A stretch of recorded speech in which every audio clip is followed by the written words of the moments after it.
ತಾಯಿಯಿಂದ ದೂರ ಆದಂಥ ನನ್ನ ಮಗಳನ್ನ ಜಾನಕಿ ಅವರು ಇಲ್ಲಿ ಕರ್ಕೊಂಡು ಬಂದರು. ಆದ್ಯನ್ಗೆ ಒಳ್ಳೆ ಜೀವನ ಸಿಕ್ತು ಅಂತ ಅನ್ಕೊಂಡೆ. ಆದ್ರೆ ನನ್ನ ಮಗಳ ಕಣ್ಣಲ್ಲಿ ಕಣ್ಣೀರು ನನಗೆ ನೋಡಕ್ಕಾಗಲ್ಲಮ್ಮ. ಅಂದ್ರೆ ನಾನ್ ಹತ್ರ ನಿಮಗ್ ಸಂತೋಷ ಆಗತ್ತಾ? ಅಯ್ಯೋ ಹಾಗಲ್ಲಮ್ಮ. ಆ ವಿಷಯದಲ್ಲಿ ನಾನು ಕೂಡ ಆತರ ಪಟ್ಟೆ ಅಂತ ನನ್ಗನ್ನಿಸ್ತು. ಏನೋ ಆ ಕ್ಷಣದಲ್ಲಿ ಆ ಥರ ನಡೆದೋಯ್ತು. ನಾನು ಆ ಥರ ಅಂದ್ಕೊಂಡೂ ಇರಲಿಲ್ಲ. ನಿನ್ನ ಕಾಲು ಹಿಡ್ಕೊಂಡು ಕ್ಷಮೆ ಕೇಳಬೇಕು ಅಂತ ಹೇಳಿದ್ದೆ ಅಂತಲ್ಲ, ಹಾಗೆ ಕೇಳೋದಿಕ್ಕೂ ನನಗೇನು ತೊಂದರೆ ಇಲ್ಲಮ್ಮ. ನೀನು ಕೂಡ ನನಗೆ ತಂಗಿ ಇದ್ದ ಹಾಗೆ. ರಾಖಿ ಕಟ್ಟುವಾಗ್ಲೂ ಕೂಡ ಇದೇ ಕೈಗೆ ಕಟ್ಟಿದ್ದೆ. ಈಗ ನಿನ್ನ ಕಾಲು ಹಿಡಿಯೋದ್ರಲ್ಲೇನು ತಪ್ಪಿಲ್ಲಮ್ಮ. ನನ್ನ ಮಗಳ ಮುಖದಲ್ಲಿ ನಾನು ಮತ್ತೆ ನಗುನ ನೋಡ್ಬೇಕಮ್ಮ. ಅವಶ್ಯಕತೆ ಇಲ್ಲ ಬಿಡಿ. ನೀವ್ ಕಾಲ್ ಹಿಡ್ಕೊಂಡು ಕ್ಷಮೆ ಕೇಳಿದ ಕೂಡ್ಲೆ ಚೂರಾಗಿರೋ ನನ್ ಮನ್ಸು ಸರಿ ಹೋಗ್ಬಿಡತ್ತಾ? ನಾನ್ ದೇವಸ್ಥಾನಕ್ ಬಂದಿದ್ದೀನಿ ಅನ್ಕೊಂಡಿದ್ದೀರಾ? ನೇರವಾಗಿ ದೇವ್ರ ಹತ್ರನೇ ಹೋಗೋಣ ಅಂತ ಬಂದಿದ್ದೀನಿ. ಅಯ್ಯೋ ಹಾಗೆಲ್ಲ ಮಾತಾಡ್ಬೇಡಮ್ಮ. ಇಲ್ಲ, ಈ ಊರಲ್ಲಿ ಪಂಚಾಯಿತಿ ಮಾಡಿ ಎಷ್ಟೋ ಜನಕ್ಕೆ ನ್ಯಾಯ ಕೊಡ್ಸಿರೋ ರಾಜಾರಾಮ್ ತಂಗಿ ಮೇಲೆ ಬೇರೆ ಒಬ್ಬ ಗಂಡ್ಸು ಕೈ ಮಾಡಿದಾನೆ ಅಂದ್ರೆ ಏನ್ ಅರ್ಥ? ನಾನ್ ಬದುಕಿದ್ರು ಶವಕ್ ಸಮಾನ. ಈ ಶವ ಮನೇಲಿದ್ರು ಊರಲ್ಲಿ ತಿರುಗಿದ್ರು ಏನ್ ಲಾಭ? ಇರ್ಬೇಕಾಗಿರೋದು ಸ್ಮಶಾನದಲ್ಲಿ. ನಾನ್ ಸತ್ ಹೋಗ್ತೀನಿ.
ಪದ್ಮ, ಅಲ್ಲ ಏನ್ ಮಾಡ್ತಾ ಇದ್ದೀರಾ? ಅಷ್ಟಕ್ಕೂ ಏನ್ ನಡೀತು? ಏ ಬಿಡ್ರಯ್ಯ, ಬಿಡಿ ನನ್ನ ಬಿಡಿ.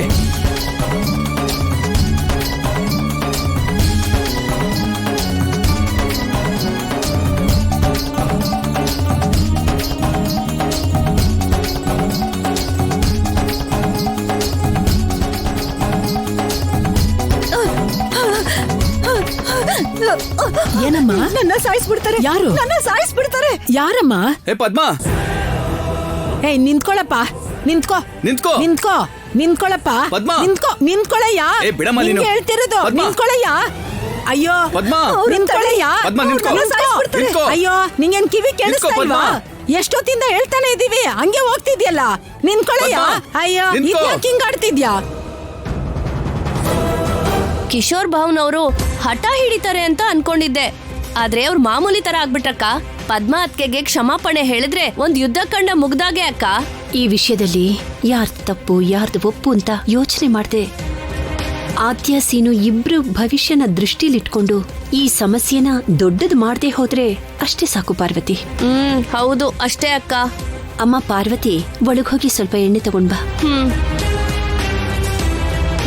ಅಣ್ಣ, ಅಣ್ಣ ಕಾಪಾಡಿ. ಅಣ್ಣ, ಶಿವರಾಜ, ಅಣ್ಣ ಕಾಪಾಡಿ, ನನ್ನ ಕಾಪಾಡಿ.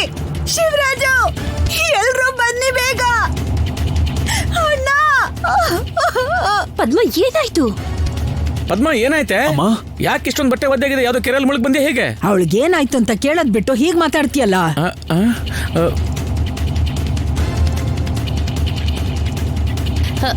ಇದೇನತ್ಗೆ ನಿಮ್ ಹತ್ರ ಏನೋ ವಾಸನೆ ಬರ್ತಿದೆ? ನನ್ ಮೇಲ್ ಸುರ್ದು ನನಗ್ ಬೆಂಕಿ ಹಚ್ಚೋದಕ್ ನೋಡಿದ್ರ ಪಾರ್ವತಿ.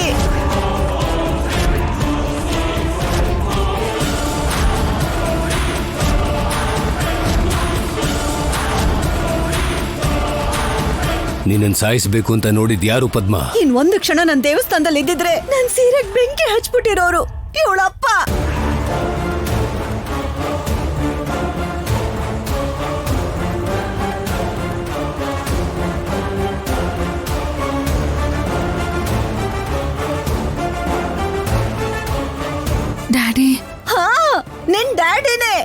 ನನ್ನನ್ ಬೂದಿ ಮಾಡೋದಕ್ ನೋಡಿದ್ರು.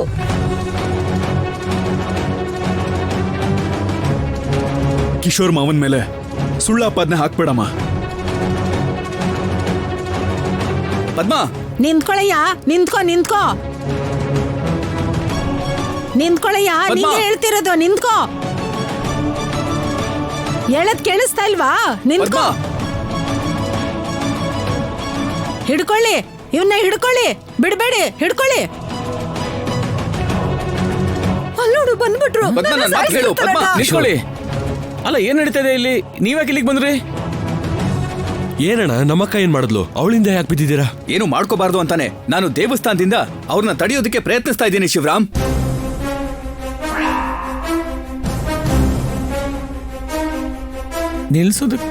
ನಿಲ್ಸೋದಕ್ಕ? ಮತ್ತೆ ನಮ್ಮಮ್ಮ ನೋಡಿದ್ರೆ ಸಾಯಿಸೋದಕ್ಕೆ ಅಂತ ಹೇಳಿದ್ರಲ್ಲ.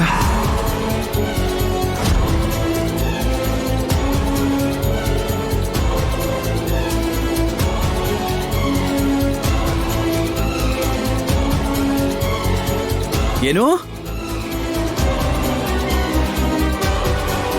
ನನ್ ಮೇಲ್ ಸೀಮೆಣ್ಣೆ ಸುರಿದ್ರು. ಬೆಂಕಿ ಹಚ್ಬೇಕು ಅಂತ ಕೈಯಲ್ಲಿ ಬೆಂಕಿ ಪಟ್ನ ಹಿಡ್ಕೊಂಡೇ ಬಂದಿದ್ದಾರೆ. ನೋಡಣ್ಣ.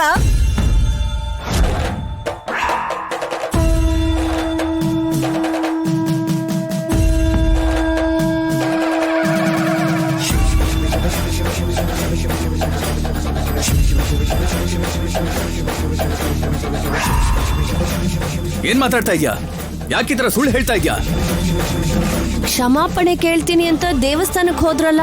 ಬರ್ತಿದ್ ಹಾಗೆ ಭಕ್ತಿಲ್ ಮುಳುಗ್ ಹೋಗಿದ್ ನನ್ನ ಸೀಮೆಣ್ಣೆಲ್ ಮುಳುಗಿಸ್ಬಿಟ್ರು.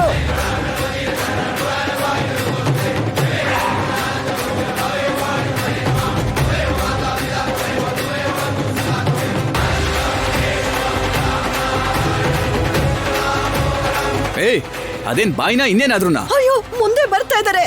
ಅತ್ತೆ, ನಾಟಕ ಮಾಡ್ಬೇಡಿ.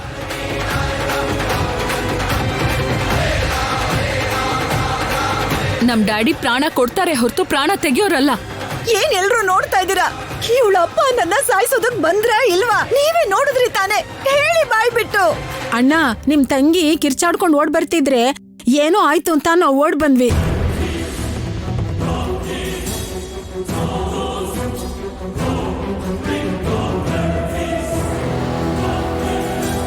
ಕಿಶೋರ್ ಅವರು ಪದ್ಮ ಪದ್ಮ ಅಂತ ಕಿರಿಸ್ತಾ ಅವ್ರ ಹಿಂದೆನೆ ಹೋಗೋದನ್ನ ನೋಡಿದ್ವಯ್ಯ. ಅಯ್ಯೋ, ಸುಳ್ಳು. ಅತ್ತೆನ ನಿಂತ್ಕೋ ಅಂತ ಹೇಳೋದಕ್ಕೆ ಹಾಗೆ ಕೂಗಿರ್ತಾರೆ. ನೀನ್ ನೋಡಿದ್ಯಾನೆ? ಪದ್ಮ, ಯಾಕೆ ಕಿರಿಚ್ಕೊಳ್ತಾ ಇದೀಯಾ? ಮತ್ತಿನ್ನೇನ್ ಅತ್ಗೆ? ಹಾ, ಊರ್ ಮಧ್ಯದಲ್ಲಿ ಮಾನ ಮರ್ಯಾದೆ ಕಳ್ಕೊಂಡವಳು ಇವಳು ನನಗೆ ಹೇಳ್ತಾಳ? ಬಾಯ್ ಮುಚ್ಚೋ.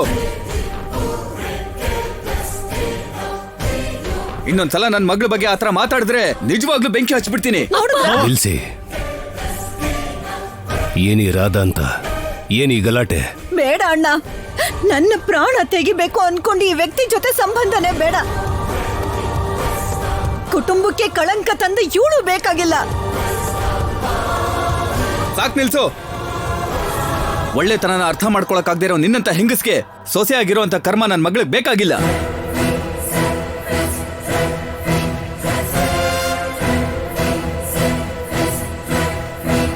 ಅಲ್ಲಲ್ಲ, ಮಾತಿಗೆ ಮತ್ ಬೆಳೆಸ್ಕೊಂಡ್ರೆ ಹೇಗ್ ಭಾವನವ್ರೆ? ಎಲ್ಲ ಈಗ ಇಲ್ಲೇ ತೀರ್ಮಾನ ಆಗ್ಬೇಕು. ಹಾ, ಮಾಡ್ಬಿಡಿ.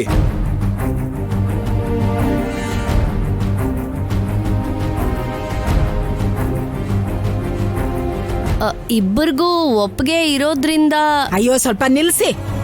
ಅವಾಗ್ಲಿಂದ ನೋಡ್ತಾನೆ ಇದ್ದೀನಿ, ಜಗಳ ತಂದಿಡ್ತಾನೆ ಇದ್ದೀರಾ. ರಾಜು, ಯಾರದ್ ನಿಜ ಯಾರದ್ ನಾಟಕ ಅಂತ ತಿಳ್ಕೊಳ್ಳೋದಿಕ್ಕೆ, ಊರಲ್ಲಿ ನಮ್ ಕುಟುಂಬದ ಮಾನ ಮರ್ಯಾದೆ ಹೋಗದೆ ಇರೋದಿಕ್ಕೆ ನೀನೇ ಒಂದ್ ನಿರ್ಧಾರ ಮಾಡ್ಬಿಡು.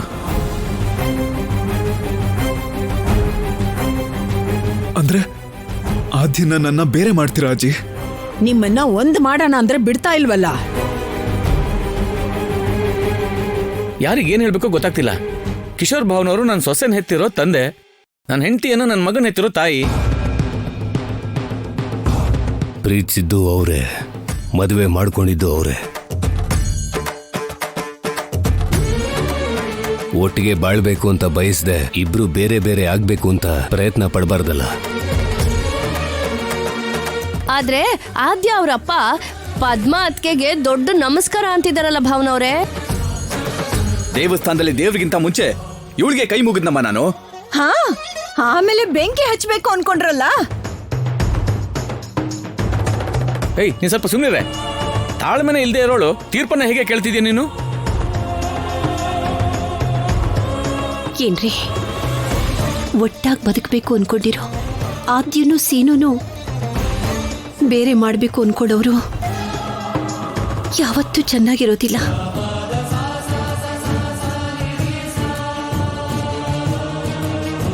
ಆದ್ರೆ ಸೀನುಗೆ 3 ತಿಂಗಳ ಸಮಯ ಕೊಟ್ಟ ಕಿಶೋರ್ ಅವರು ಈಗ ತನ್ನ ಮಾತನ್ನ ಹಿಂದೆ ತಗೊಂಡು ಆದ್ಯಾನ ತಮ್ಮ ಜೊತೆ ಅಮೆರಿಕ ಕರ್ಕೊಂಡು ಹೋಗ್ತಾರೆ ಅಂತ ನಾನು ನಂಬಲ್ಲ. ಇಂಥ ತಾಯಿ ನೆರಳಲ್ಲಿ ನಿಮ್ ಅಳಿಯ ಹೇಗಾದ್ರೂ ಬದುಕ್ತಾನೆ ರಾಜಾರಾಮ್ ಅವ್ರೆ. ಕೇಳಿಸ್ಕೊಂಡ್ರ? ನನ್ನ ಮಗ ಚೆನ್ನಾಗಿರ್ಬಾರ್ದು ಅಂತ ನಾನ್ ದೇವ್ರ ಹತ್ರ ಬೇಡ್ಕೋತೀನ. ಅತ್ತೆ, ನಮ್ಮಪ್ಪ ಹೇಳ್ತಿರೋ ಮಾತುಗಳಿಗೆ ಕೆಟ್ಟ ಅರ್ಥಗಳನ್ನ ತೆಗಿಬೇಡಿ. ನನ್ ಬಾಯಿಂದಾನು ಕೆಟ್ಟ ಮಾತು ಬರ್ಬೇಕಾಗತ್ತೆ. ನೋಡಿದ್ರಾ ಅಮೆರಿಕದಿಂದ ಬಂದು ದಬಾಯಿಸ್ತಾ ಇದ್ರು. ಯಾರು ಯಾಕೇನು ಮಾತಾಡ್ತಿಲ್ಲ. ಯಾರೇ ಅಮೆರಿಕದವರು? ನಿನ್ ಚರ್ಮ ಸುಲ್ದ್ರುನು ನನ್ ಕೈಕಾಲ್ ಕಡಿದ್ರು ಬರೋದು ಕೆಂಪು ರಕ್ತನೇ ಕಣೆ. ಇನ್ನೊಂದ್ಸಲ ಅಮೆರಿಕದವ್ರು ಅಂತಂದ್ರೆ ನನ್ ಗಂಡಸನ ತೋರಿಸ್ಬೇಕಾಗತ್ತೆ. ನೀವಿರಿಯಪ್ಪ.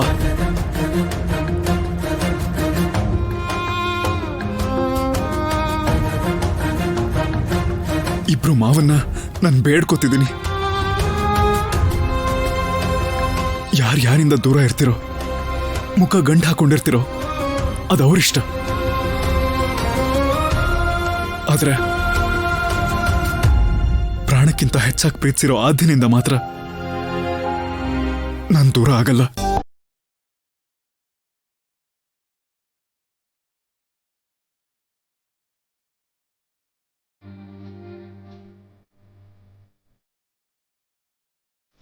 ಅವಳನ್ನ ನೋಡ್ದೇನೆ ಒಂದು ದಿನಾನೂ ಕಳಿಯಲ್ಲ ನಾನು.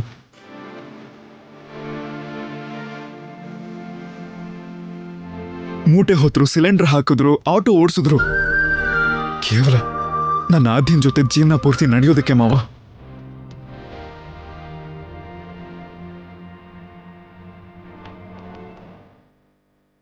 ಆದ್ರೆ ನನ್ನ ಬದುಕು ಹೇಗ್ ನಡೀತಾ ಇದೆ ಅಂತ ಕಿಶೋರ್ ಮಾವ ಪ್ರಶ್ನೆ ಮಾಡಬಾರ್ದು ಅನ್ನೋ ಕಾರಣಕ್ಕೆ ನಿನ್ನ ಹೆಸರಿಂದ ಚಿಟ್ ಫಂಡ್ ಅನ್ನ ನಡೆಸ್ತಾ ಇದ್ದೀನಿ.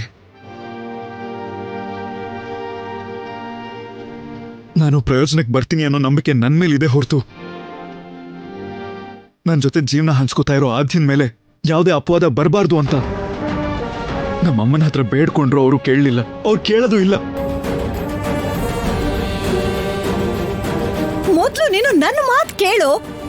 ಏನೇ ಅವ್ನು ಹೇಳ್ತಾ ಇದ್ದಾನೆ ತಾನೆ, ಮಧ್ಯದಲ್ಲಿ ನೀನೇನ್ ಮಾತಾಡೋದು? ನೀನ್ ಹೇಳೋ. ಮಾವನ್ಗೆ, ಅತ್ತೆಗೆ, ಊರಲ್ಲಿರೋರ್ಗೆಲ್ಲ ನಾನು ಕೇಳೋದು ಒಂದೇ, ನಮ್ಮಮ್ಮ ಎಷ್ಟೇ ಹೇಳಿದ್ರು, ಆ ಪ್ರಭಾಸು ಬಾಯಿ ಬಡ್ಕೊಂಡ್ರು, ಅದು ಸುಳ್ಳಲ್ಲ ನಿಜ ಅಂತ ಹೇಳಿದ್ರು, ಅದು ನಿಜ ಆಗಿದ್ರು, ನಾನ್ ಮಾತ್ರ ನನ್ನ ಆದ್ಯನ ಕೈನ ಬಿಡಲ್ಲ.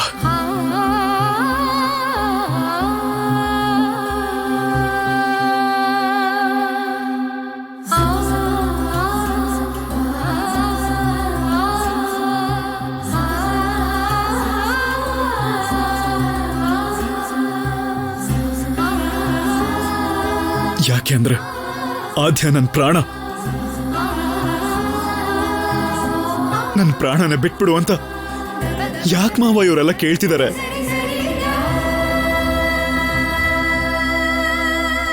ಡ್ಯಾಡಿ, ಒಂದ್ಸಲ ಅಲ್ಲ 2 ಸಲ ನನ್ ಕುತ್ತಿಗೆಗೆ ತಾಳಿ ಕಟ್ಟಿದ್ದಾನೆ ಸೀನು. ಅಂದ್ರೆ ಈ ಜನ್ಮಕ್ ಮಾತ್ರನೇ ಅಲ್ಲ, ಬರೋ ಜನ್ಮಗಳಲ್ಲೂ ಕೂಡ ಸೀನು ಜೊತೆಯಾಗೆ ಇರ್ತೀನಿ ಅಂತ ಅರ್ಥ. Baby, are you mad? ನೀನು ಸೀನು ಜೊತೆ ಇರಬೇಕು ಅಂದ್ರು, ಅವನು ಲೈಫಲ್ಲಿ ಸೆಟ್ಲ್ ಆಗ್ಬೇಕು ಅಂತಂದ್ರು, ಮೋರ್ ಓವರ್ ಅವನಮ್ಮ ನಿನ್ನ ನೆಮ್ಮದಿಯಾಗಿರಕ್ ಬಿಡ್ಬೇಕಲ್ಲ, ಅದು ಆಗದೆ ಇರೋ ಮಾತು.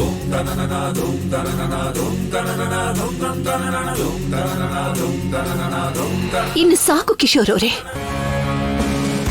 ಮಾತಿಗೂ ಬಿಟ್ಬಿಡು ಅಂತ ಹೇಳ್ತಾ ಇದ್ರೆ ಅವ್ರಿಗೆ ನೋವಾಗೋದಿಲ್ವಾ? ನೀವೇ ಹೇಳಿ.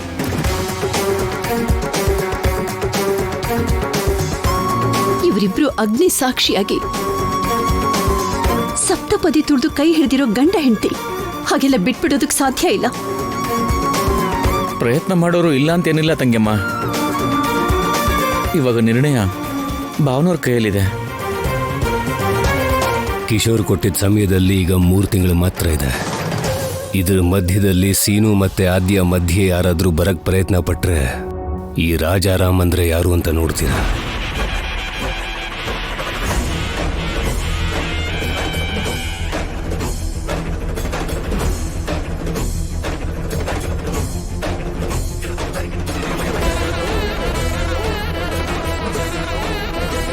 ನೀವೆಲ್ರೂ ಹೊರಡಿ.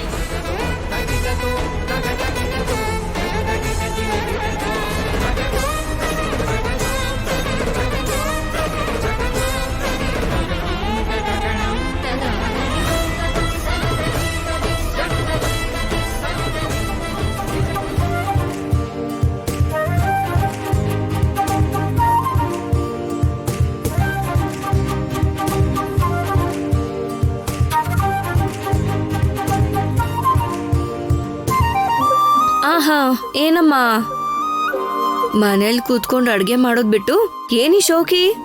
ಅದು ಹೆಂಡತಿ ಯಾವಾಗ್ಲೂ ಗಂಡಂಗೆ ಅಂದವಾಗಿ ಕಾಣಿಸ್ಬೇಕು ಅಲ್ವಾ, ಅದಕ್ಕೆ ಸ್ವಲ್ಪ ರೆಡಿ ಆದೆ. ಅದೆಲ್ಲ ನನಗ್ ಗೊತ್ತಿದೆ. ಆ ಆಡ್ ಏಜೆನ್ಸಿ ಬಗ್ಗೆ ಮಾತಾಡೋದಕ್ಕೆ ತಾನೇ ಇದೆಲ್ಲ.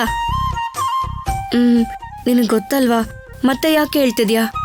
ಹಾ, ನೀನ್ ಕೇಳಿದ್ರು ಅವನು ಒಪ್ಕೊಳ್ಳಲ್ಲ ಬಿಡು. ಇಲ್ಲಿ ನೋಡು, ಈ ಸೌಟ್ ತಗೊಂಡು ಹೋಗಿ ಅಡ್ಗೆ ಮಾಡಿ ಹೋಗು. ಇಲ್ಲ, ಅವ್ರು ಒಪ್ಕೋತಾರೆ. ಒಪ್ಕೊಳ್ಳಲ್ಲ ಅಂತಿದ್ದೀನಿ ತಾನೆ. ನಾನು ಅವ್ರನ್ನ ಒಪ್ಪಿಸ್ತೀನಿ. ಅವ್ರಿಗೆ ನನ್ನ ಮೇಲೆ ಪ್ರೀತಿ ಇದೆ ಅಲ್ವಾ, ಅದಕ್ಕೆನಾ ನೆನ್ನೆ ಅಷ್ಟು ಕೋಪಿಸ್ಕೊಂಡಿದ್ದು. ನೆನ್ನೆ ಕೋಪಿಸ್ಕೊಂಡಿದ್ದು ನಾನು ತಪ್ಪು ಮಾಡಿದ್ದೀನಿ ಅಂತಲ್ಲ. ಅವ್ರಿಗೆ ಇಷ್ಟ ಇಲ್ಲದೆ ಇದ್ರು ಕೂಡ ನಮ್ಮ ಮನೆಯಿಂದ ನಾನು ದುಡ್ಡು ತಂದೆ ಅಂತ. ಆದ್ರೆ ತಕ್ಷಣನೇ ಬಂದು ಸಾರಿ ಕೇಳಿದ್ರು ಅಲ್ವಾ.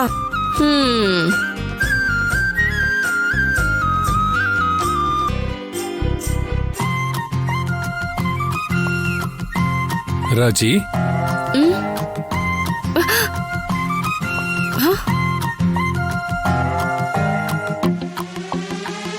ಏನ್ ರಾಜಿ, ಇವತ್ತು ಇಷ್ಟೊಂದು ಸ್ಪೆಷಲ್ ಆಗಿ ರೆಡಿ ಆದ? ನೀನು ಎಲ್ಲಾದ್ರೂ ಹೊರಗಡೆ ಹೋಗ್ತಿದ್ಯಾ? ಎಲ್ಲಾದ್ರೂ ಹೋದ್ರೇನೆ ರೆಡಿ ಆಗ್ಬೇಕಾ ಸರ್? ಹಾಗಲ್ಲ ಅನ್ನು, ಆದ್ರೂ ಏನೋ ಒಂದಿದೆ. ಏನು ಅಂತ ಹೇಳ್ಬೋದಲ್ವಾ? ಅದು ನಿಮ್ ಜೊತೆ ಒಂದ್ ವಿಷಯ ಮಾತಾಡ್ಬೇಕು ಸರ್. ಹೇಳು ರಾಜಿ. 1 ಸೆಕೆಂಡ್. ತಗೊಳ್ಳಿ. ಏನಿದೆಲ್ಲ? Pain balm. Pain balm? Raji, body pain ಏನಾದ್ರೂ ಇದೆಯಾ? ಸರ್, ನೀವ್ ನನ್ನ ಟೀಸ್ ಮಾಡ್ತಿದ್ದೀರಾ? ಅಯ್ಯೋ ಇಲ್ಲ ರಾಜಿ, ನಾನು ಸೀರಿಯಸ್ ಆಗಿ ಕೇಳ್ತಿದ್ದೀನಿ. ಅದ್ಯಾಕ್ ಸರ್, ನಾನ್ ವಿಸಿಟಿಂಗ್ ಕಾರ್ಡ್ ಕೊಟ್ರೆ ನೀವು ಬಾಡಿ ಪೇನ್ ಅಂತ ಇದ್ದೀರಲ್ಲ? ವಿಸಿಟಿಂಗ್ ಕಾರ್ಡಾ? ರಾಜಿ ನನ್ ಕನ್ಫ್ಯೂಸ್ ಮಾಡದೆ ಸರಿಯಾಗಿ ಹೇಳ್ಬೋದಲ್ವಾ? ಸರ್, ಆ ಕಾರ್ಡು ಒಬ್ರು ಆಡ್ ಏಜೆನ್ಸಿ ಅವ್ರು ಕೊಟ್ರು. ಅವರು ಒಂದು ಮಿಲ್ಕ್ ಪ್ರಾಡಕ್ಟ್ ನ ಪ್ರಮೋಟ್ ಮಾಡ್ತಿದಾರಂತೆ. ಆ ಕಂಪ್ನಿ ಅವರು ನಮ್ಮ ಮನೆಗೆ ಬಂದಿದ್ರು ಸರ್. ನಾನು ಹಾಕಿ ಟೀಮ್ ಅಲ್ಲಿ ಗೆದ್ದೆ ಅಲ್ವಾ. ಈಗ ನಾನು ಲೋಕಲ್ ಸೆಲೆಬ್ರಿಟಿ ಅಂತೆ ಅವರೇ ಹೇಳಿದ್ರು. ನಾನು ಒಪ್ಕೊಂಡ್ರೆ ಅವರು ನನ್ನ ಹತ್ರ ಆಡ್ ಶೂಟ್ ಮಾಡಿಸಿ ಆ ಪ್ರಾಡಕ್ಟ್ ಲಾಂಚ್ ಮಾಡ್ತಾರಂತೆ. ಅದರಿಂದ ಅವ್ರ ಸೇಲ್ಸ್ ಜಾಸ್ತಿ ಆಗತ್ತಂತೆ. ಅದಕ್ಕೆ ನನಗೆ ಆ ಮಿಲ್ಕ್ ಪ್ರಾಡಕ್ಟ್ಗೆ ಬ್ರ್ಯಾಂಡ್ ಅಂಬಾಸಿಡರ್ ಆಗೋದಕ್ಕೆ ಹೇಳಿದ್ದಾರೆ. ನಾನು ನಿಮ್ಮನ್ನ ಕೇಳಿ ಹೇಳ್ತೀನಿ ಅಂದೆ. ಓಹೋ, ಇವಾಗ ಆಡಲ್ ಆಕ್ಟ್ ಮಾಡಿ ದೊಡ್ಡ ಮಾಡೆಲ್ ಆಗ್ಬಿಡ್ತೀಯಾ? ಇಲ್ಲ ಇಲ್ಲ ಇಲ್ಲ, ಮಾಡೆಲ್ ಗಿಡಲೆಲ್ಲ ಇಲ್ಲ ಸರ್. ಅದೊಂದು ಆಡ್ಗೋಸ್ಕರನೇ. ಅಂದ್ರೆ ನಮ್ಗಿವಾಗ ದುಡ್ಡು ಬೇಕಾಗಿದೆ ಅಲ್ವಾ. ಅವರು 10 ಲಕ್ಷ ದುಡ್ಡು ಕೂಡ ಕೊಡ್ತೀನಿ ಅಂದ್ರು. ಅದಕ್ಕೆ ಅಂತ. ಈಗ ದುಡ್ಡಿಗೋಸ್ಕರ ನೀನು ಆಕ್ಟ್ ಮಾಡ್ತೀಯಾ? ಮೊದ್ಲು ಆಕ್ಟಿಂಗು, ಆಮೇಲೆ ಮಾಡ್ಲಿಂಗು, ಆಮೇಲೆ ಸಿನಿಮಾಗಳು, ಆಮೇಲೆ. ಸರ್ ಇಲ್ಲ ಸರ್, ನನಗಷ್ಟಕ್ಕೂ ಅಂತ ಯೋಚನೆನೇ ಇಲ್ಲ ಸರ್. ಅದ್ರಲ್ಲಿ ಆಕ್ಟ್ ಮಾಡಿದ್ರೆ ದುಡ್ಡು ಕೊಡ್ತೀನಿ ಅಂದಿದ್ದಾರೆ. ಆ ದುಡ್ಡು ತಗೊಂಡು ನಾವು ಬ್ಯಾಂಕಲ್ಲಿ ಇಟ್ಬಿಟ್ರೆ ನಮಗ್ ಸ್ವಲ್ಪ ಟೈಮ್ ಕೊಡ್ತಾರೆ ಅಲ್ವಾ. ಬ್ಯಾಲೆನ್ಸ್ ಅಮೌಂಟ್ನ ಆಮೇಲೆ ಕಟ್ಬೋದು ಅಂತ. ಪ್ಲೀಸ್ ಸರ್, ಯೋಚನೆ ಮಾಡಿ. ರಾಜಿ, ಅಂದವಾಗಿ ರೆಡಿ ಆಗಿದ್ಯಾ? ಆನಂದವಾಗಿದ್ಯಾ? ಈಗ ನನಗ್ ಕೋಪ ಬರ್ಸ್ಬೇಡ ನೀನು, ಸರಿನಾ?